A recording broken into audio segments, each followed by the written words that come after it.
Genesis 28. Then Isaac called Jacob and blessed him and directed him, "You must not take a wife from the Canaanite women. Arise, go to Paddan Aram, to the house of Bethuel, your mother's father, and take as your wife from there one of the daughters of Laban, your mother's brother. God Almighty bless you and make you fruitful, and multiply you, that you may become a company of peoples. May he give the blessing of Abraham to you, and to your offspring with you, that you may take possession of the land of your sojournings that God gave to Abraham." Thus Isaac sent Jacob away, and he went to Paddan Aram, to Laban, the son of Bethuel the Aramean, the brother of Rebekah, Jacob's and Esau's mother. Now Esau saw that Isaac had blessed Jacob and sent him away to Paddan Aram to take a wife from there, and that as he blessed him he directed him, "You must not take a wife from the Canaanite women," and that Jacob had obeyed his father and his mother and gone to Paddan Aram.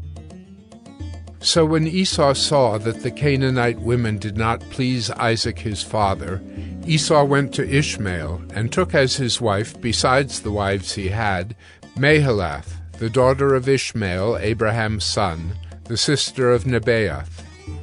Jacob left Beersheba and went toward Haran. And he came to a certain place and stayed there that night, because the sun had set.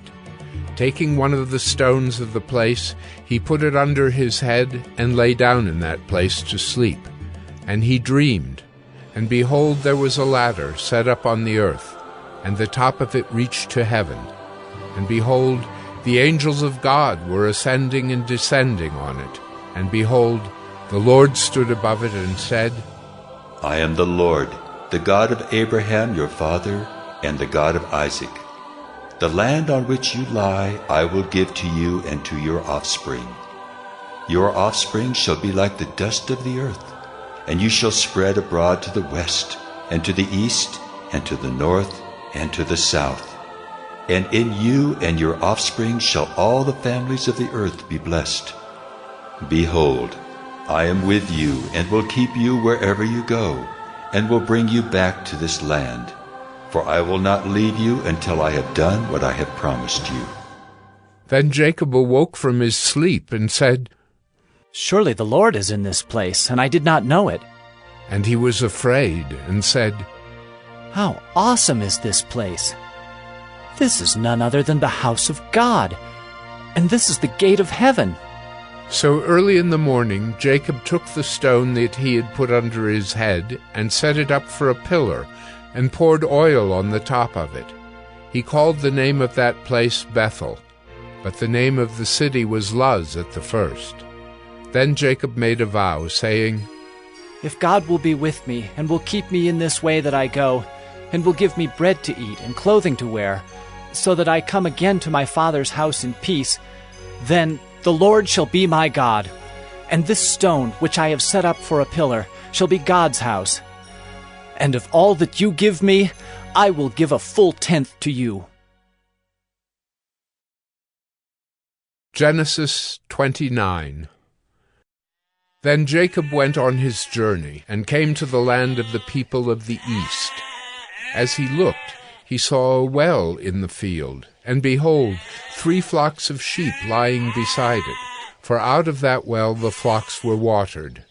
The stone on the well's mouth was large, and when all the flocks were gathered there, the shepherds would roll the stone from the mouth of the well and water the sheep, and put the stone back in its place over the mouth of the well.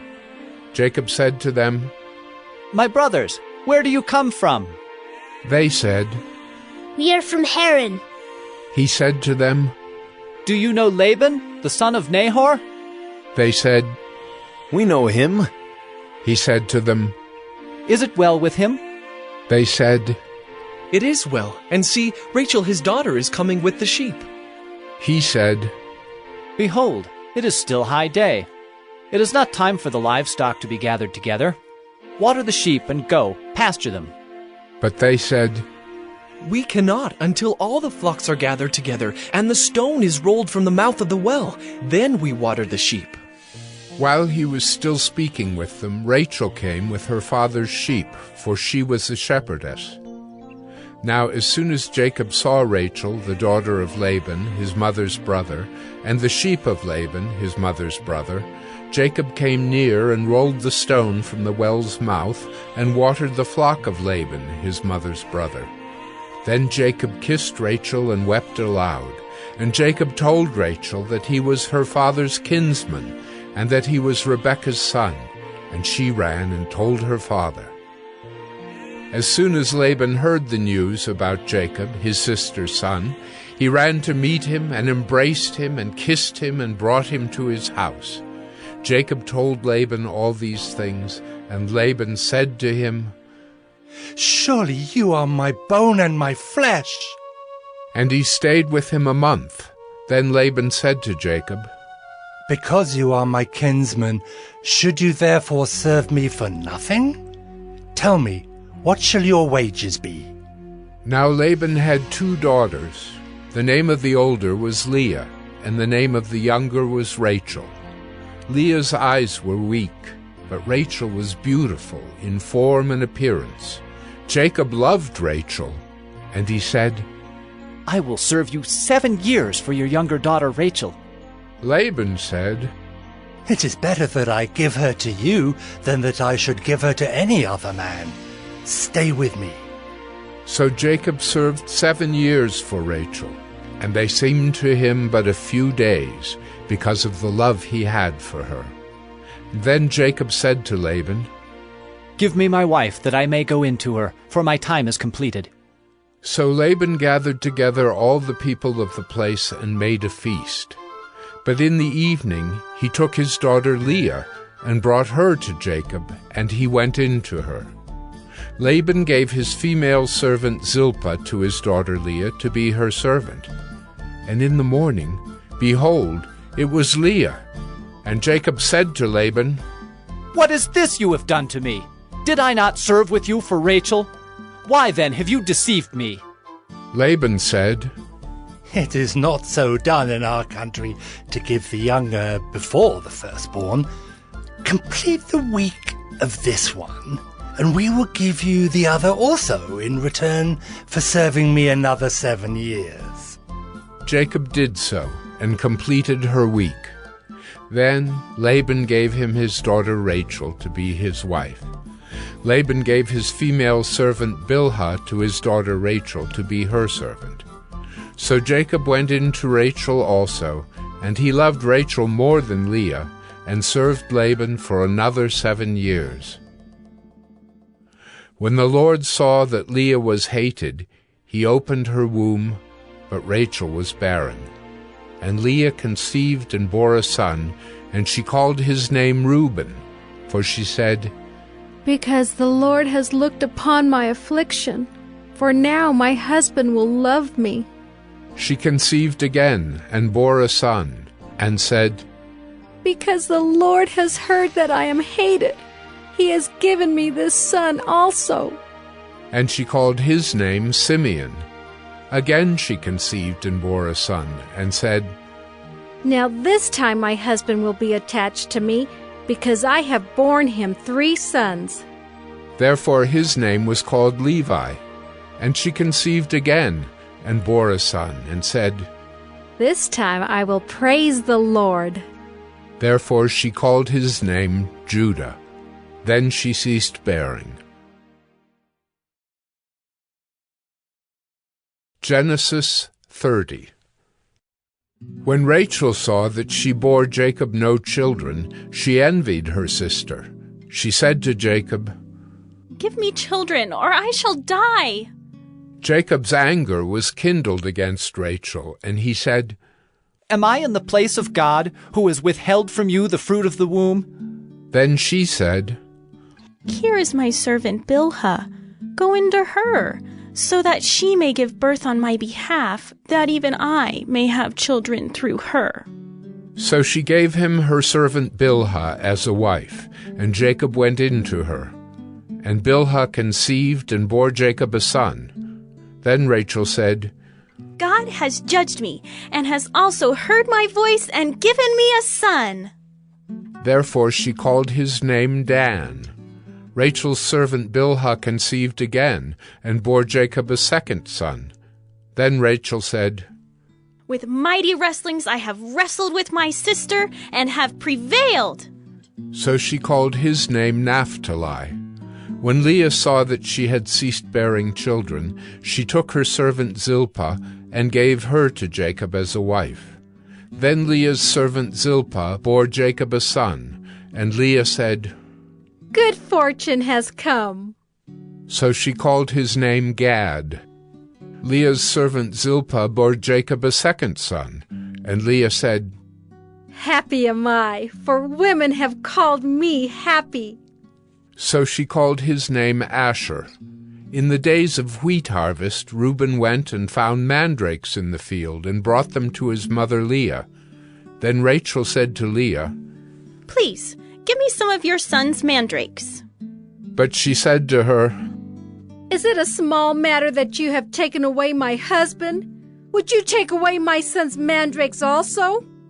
Rachel said, Then he may lie with you tonight in exchange for your son's mandrakes. When Jacob came from the field in the evening, Leah went out to meet him and said, You must come in to me, for I have hired you with my son's mandrakes. So he lay with her that night, and God listened to Leah, and she conceived and bore Jacob a fifth son. Leah said, God has given me my wages, because I gave my servant to my husband. So she called his name Issachar. And Leah conceived again, and she bore Jacob a sixth son. Then Leah said, God has endowed me with a good endowment. Now my husband will honor me, because I have borne him 6 sons. So she called his name Zebulun. Afterward she bore a daughter, and called her name Dinah. Then God remembered Rachel, and God listened to her and opened her womb. She conceived and bore a son, and said, God has taken away my reproach. And she called his name Joseph, saying, May the Lord add to me another son. As soon as Rachel had borne Joseph, Jacob said to Laban, Send me away, that I may go to my own home and country. Give me my wives and my children, for whom I have served you, that I may go, for you know the service that I have given you. But Laban said to him, If I have found favor in your sight, I have learned by divination that the Lord has blessed me because of you. Name your wages, and I will give it. Jacob said to him, You yourself know how I have served you, and how your livestock has fared with me. For you had little before I came, and it has increased abundantly, and the Lord has blessed you wherever I turned. But now, when shall I provide for my own household also? He said, What shall I give you? Jacob said, You shall not give me anything. If you will do this for me, I will again pasture your flock and keep it. Let me pass through all your flock today, removing from it every speckled and spotted sheep, and every black lamb, and the spotted and speckled among the goats, and they shall be my wages. So my honesty will answer for me later, when you come to look into my wages with you. Every one that is not speckled and spotted among the goats, and black among the lambs, if found with me, shall be counted stolen. Laban said, Good, let it be as you have said. But that day Laban removed the male goats that were striped and spotted, and all the female goats that were speckled and spotted, every one that had white on it, and every lamb that was black, and put them in the charge of his sons. And he set a distance of 3 days' journey between himself and Jacob pastured the rest of Laban's flock. Then Jacob took fresh sticks of poplar and almond and plane trees, and peeled white streaks in them, exposing the white of the sticks. He set the sticks that he had peeled in front of the flocks in the troughs, that is, the watering places where the flocks came to drink. And since they bred when they came to drink, the flocks bred in front of the sticks, and so the flocks brought forth striped, speckled, and spotted. And Jacob separated the lambs, and set the faces of the flocks toward the striped and all the black in the flock of Laban. He put his own droves apart, and did not put them with Laban's flock. Whenever the stronger of the flock were breeding, Jacob would lay the sticks in the troughs before the eyes of the flock, that they might breed among the sticks. But for the feebler of the flock he would not lay them there. So the feebler would be Laban's, and the stronger Jacob's. Thus the man increased greatly, and had large flocks, female servants and male servants, and camels and donkeys.